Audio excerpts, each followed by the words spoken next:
Ligj i natyrës që Allah e ka kriju është që zjarri me djeg.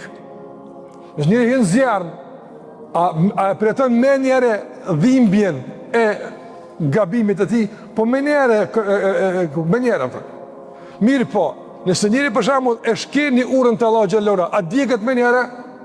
Jo, nuk djeget me njëre. Djegja është më vonë, është në ahiret. Dhe kjo e ka bën njeriu që me menu që me që nuk po djeg me njëre, si ky zjarr, domthon s'ka diçka pe isaj atë. Dhe kjo është prova që njëri realisht ka rënë te aftë. Për çështjet fetare, për çështjet e besimit, gjykimi është ditën e ahiretit. Ditën e gjykimit në ahiret.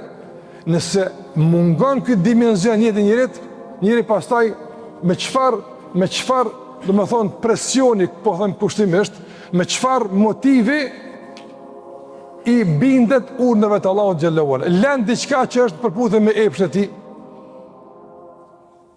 Ai nëse e mat me dënim, ja që s'ka dënim. Se nëse vendosi dorën mbi zjarr, djegna. Nëse vendosi dorën mbi haram, nuk djegna. Domthon pas ka dallim.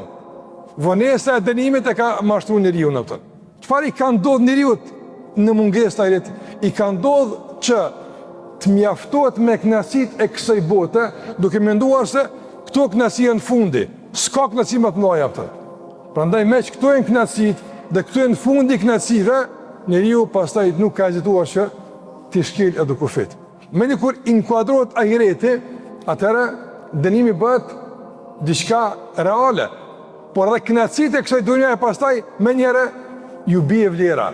Ju bie vlera dhe njeriu në krahasim mes kënaqësive të kësaj bote dhe botës tjetër, menjëherë din çka duhet me përzgjedh. E përzgjedh botën tjetër, nga se veç është elementi kohor që e ndan nga shijimi real i negative.